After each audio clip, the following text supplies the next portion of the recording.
இன்றைக்கி நம்ம வீட்டில் இருக்கக்கூடிய தேங்காவை பயன்படுத்தி நல்ல ஜில்லுன்னு ரொம்பவே சூப்பரான ஒரு ஐஸ்கிரீம் எப்படி செய்கிறதுன்னு பார்க்க போகிறோம்.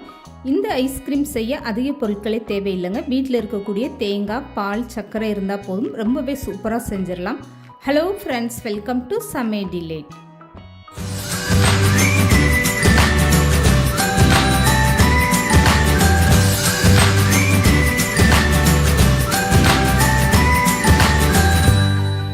இப்போ இந்த ஐஸ்கிரீம் செய்கிறதுக்காக ஒரு தேங்காய் எடுத்துக்கோங்க. சின்ன தேங்காவாக இருந்தால் முழு தேங்காய் எடுத்துக்கோங்க, பெருசாக இருந்தால் பாதி அளவுக்கு எடுத்துக்கோங்க. இந்த தேங்காவை கட் பண்ணிவிட்டு இந்த மேலே உள்ள கருப்பு தோலை நீக்கிட்டு இந்த மாதிரி சின்னதாக கட் பண்ணி எடுத்துக்கோங்க. இதை மிக்ஸி ஜாரில் சேர்த்துட்டு இது கூடவே ஒரு 10 முந்திரி பருப்பும் சேர்த்துக்கோங்க. இப்போ அரை கப் அளவுக்கு பால் சேர்த்துட்டு இதை நல்லா வலுவலுன்னு அரைச்சி எடுத்துக்கோங்க. எந்த அளவுக்கு நல்லா நைஸாக அரைக்க முடியுமோ அந்த அளவுக்கு நல்லா வலுவலுன்னு அரைச்சி எடுத்துக்கோங்க.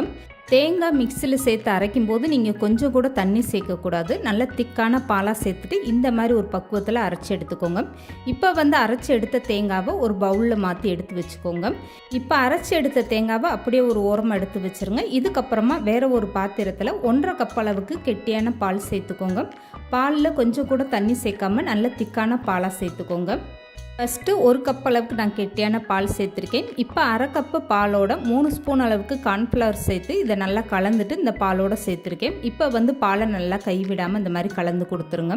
இப்போ இது கூடவே அரை கப் அளவுக்கு வெள்ளை சர்க்கரை சேர்த்துக்கோங்க. மொத்தத்தில் இந்த ஐஸ்கிரீம் செய்கிறதுக்காக நான் 2 கப் அளவுக்கு பால் பயன்படுத்தியிருக்கேன். 1.5 கப் அளவுக்கு பால் திக்கான பாலும், அரை கப்பு பால் தேங்காய் அரைக்கும் போதும் பயன்படுத்தியிருக்கேன்.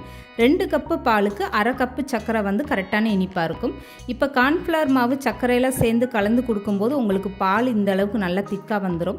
இதுக்கப்புறமா அரை ஸ்பூன் அளவுக்கு வெண்ணிலா எசன்ஸ் சேர்த்துக்கோங்க. உங்ககிட்ட ஒருவேளை வெண்ணிலா எசன்ஸ் இல்லைன்னா நீங்கள் ஏலக்காய் இருந்தால் சேர்த்துக்கோங்க. இதுக்கப்புறம் ஸ்டவ்வை ஆஃப் பண்ணிவிட்டு நல்லா ஆற வச்சு மிக்ஸி ஜாரில் சேர்த்து அரைச்சிக்கோங்க. இப்போ இந்த பாலை நல்லாவே அரைச்சி எடுத்தாச்சு. அரைச்சி எடுத்துக்கிட்ட பாலை இந்த தேங்காவோடு சேர்த்துக்கோங்க. இந்த ஐஸ்கிரீம் செய்கிறதுக்காக கொஞ்சம் கூட நம்ம தண்ணியை பயன்படுத்தலை, எல்லாத்துக்குமே பால் தான் பயன்படுத்தியிருக்கோம். இந்த ஐஸ்கிரீம் சாப்பிட்றதுக்கு நல்ல க்ரீமியாக ரொம்பவே சூப்பரான டேஸ்ட்டாக இருக்கும். இப்போ இந்த ஐஸ்கிரீம் செய்கிறதுக்காக நான் ஐஸ்கிரீம் மோல்டு எடுத்திருக்கேன். இந்த மாதிரி உங்கள்கிட்ட மோல்டு இருந்தால் நீங்கள் அதை பயன்படுத்திக்கோங்க. இப்போ இந்த ஐஸ்கிரீம் மோல்டை நல்லா ஈரம் இல்லாமல் தொடச்சிட்டு இதுக்கப்புறமா ஐஸ் குச்சி இந்த மாதிரி நீங்கள் உள்ளே வச்சுடுங்க. ஐஸ் மோல்டில் ஃபஸ்ட்டே இந்த மாதிரி நீங்கள் குச்சியை செட் பண்ணி வச்சுக்கோங்க. இந்த ஐஸ்கிரீம் குச்சி பாதி அளவுக்கு உள்ளே போயிடணும், அந்த அளவுக்கு நல்லா செட் பண்ணி எடுத்து வச்சுக்கோங்க. இதுக்கப்புறமா அரைச்சி எடுத்து வச்சுருக்க பால் இதோட சேர்த்துக்கரலாம். உங்ககிட்ட ஒருவேளை இந்த மாதிரி ஐஸ்கிரீம் மோல்டு இல்லைன்னா வீட்டில் டீ குடிக்கிற கிளாஸ் இருக்கும்ல, அதில் நீங்கள் இந்த மாதிரி ஐஸ்கிரீமாக செட் பண்ணி எடுத்து வச்சுக்கலாம். இப்போ இந்த ஐஸ் மோல்டில் எல்லாத்துலேயுமே நான் குச்சியை செட் பண்ணி வச்சுட்டேன். இதுக்கப்புறமா ஒரு குழிக்கரண்டி அளவுக்கு எடுத்து இந்த பால் இதோடு சேர்த்துக்கோங்க. இந்த ஐஸ் மோல்டில் எந்த அளவுக்கு பால் சேர்க்க முடியுமோ அந்த அளவுக்கு மட்டும் சேர்த்துக்கோங்க. நிறையா தழும்பு சேர்த்துட்டிங்கன்னா அப்போ இந்த மோல்டு எடுத்து நம்ம ஃப்ரிட்ஜில் வைக்கும்போது கீழே சிந்த ஆரம்பிச்சிடும். அதனால் கொஞ்சம் குறைவாகவே இந்த மாதிரி நீங்கள் செட் பண்ணி எடுத்து வச்சுக்கோங்க. இப்போ ஐஸ் மோல்டில் நான் எல்லா பாலுமே சேர்த்துட்டேன். இதுக்கப்புறமா இதில் ஒரு கவர் போட்டு நீங்கள் இந்த மாதிரி நல்லா கவர் பண்ணி வச்சுக்கோங்க.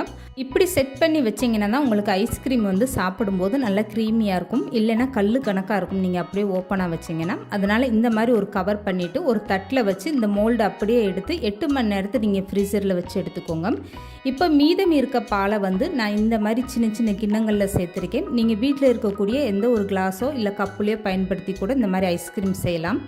மீதம் இருக்க எல்லா பாலுமே இந்த மாதிரி கிண்ணத்தில் சேர்த்தாச்சு. இதுக்கப்புறமா சின்னதாக ஒரு கவரை கட் பண்ணிவிட்டு இந்த மாதிரி மேலே மூடிடுங்க. இதுக்கப்புறம் இதோட மூடியை போட்டு இப்படி மூடி 8 மணி நேரம் இதையுமே எடுத்து ஃப்ரீசரில் வச்சு எடுத்துக்கோங்க. இந்த ஐஸ்கிரீம் குறைஞ்சது 7லேருந்து 8 மணி நேரம்னாலும் ஃப்ரீசரில் இருக்கணும். அப்போ தான் உங்களுக்கு நல்லா கெட்டியாக வரும். இப்போ 8 மணி நேரத்துக்கு அப்புறம் இந்த ஐஸ்கிரீமை நான் வெளியில் எடுத்திருக்கேன் பாருங்கள். இப்போ மூடியை நான் ஓப்பன் பண்ணி காட்டுறேன். எந்த அளவுக்கு பார்க்குறதுக்கே ரொம்ப சூப்பராக வந்திருக்கு பாருங்கள். கையில் தொட்டு பார்க்கும்போது நல்லா க்ரீமியாக ரொம்பவே அழகாக வந்திருக்கு. இப்போ இந்த மோல்டுலேருந்து ஒவ்வொரு ஐஸ்கிரீமாக இந்த மாதிரி நீங்கள் வெளியில் எடுத்துருங்க. அவ்வளோதாங்க, ரொம்பவே சூப்பரான நம்மளுடைய தேங்காய் பால் ஐஸ்கிரீம் ரெடி ஆகிடுச்சு பாருங்கள். கையில் எடுக்கும்போது எந்த அளவுக்கு ரொம்பவே அருமையாக வந்திருக்கு பாருங்கள். இந்த மாதிரி நீங்கள் வீட்டில் இருக்கக்கூடிய தேங்காவை பயன்படுத்தி அருமையான இந்த ஐஸ்கிரீமை செஞ்சு பாருங்கள். இந்த ஐஸ்கிரீம் செய்கிறதுக்காக நம்ம அதிக பொருட்களே பயன்படுத்தலை. வீட்டில் இருக்கக்கூடிய தேங்காய், பால், சர்க்கரை இந்த மாதிரி பொருட்கள் மட்டும்தான் நம்ம பயன்படுத்தியிருக்கோம். ஆனால் இது சாப்பிட்றதுக்கு அவ்வளோ ஒரு அருமையான டேஸ்ட்டாக இருக்கும். இப்போ மோல்டில் உள்ள எல்லா ஐஸ்கிரீமும் வெளியில் எடுத்தாச்சு. இதுக்கப்புறமா கிண்ணத்தில் செட் பண்ணி வச்சுருக்க ஐஸ்கிரீம் வெளியில் எடுத்துடலாம். இப்போ நான் மூடி ஓப்பன் பண்ணி காட்டுறேன் பாருங்கள். ஐஸ்கிரீம் பார்க்குறதுக்கே ரொம்ப சூப்பராக வந்திருக்கு. இப்போ இந்த கிண்ணத்தை கையில் வச்சுட்டு இந்த மாதிரி நல்லா தேய்ச்சி கொடுத்துருங்க. இப்படி செய்யும்போது உங்களுக்கு ஐஸ்கிரீம் வெளியில் எடுக்கிறதுக்கு ரொம்ப ஈஸியாக வந்துடும்.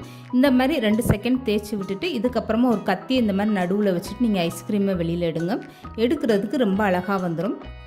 இப்போ ஐஸ்கிரீம் வெளியில் எடுக்க ரொம்பவே சூப்பராக வந்துருச்சு பாருங்கள். இதுக்கப்புறமா இந்த ஐஸ்கிரீமை நீங்கள் கட் பண்ணிவிட்டு இதுக்கு மேலே கொஞ்சமாக பாதாம் தூவி நீங்கள் குழந்தைகள் கொடுத்தீங்கன்னா போதுங்க. ரொம்பவே ஆசையாக விரும்பி சாப்பிடுவாங்க.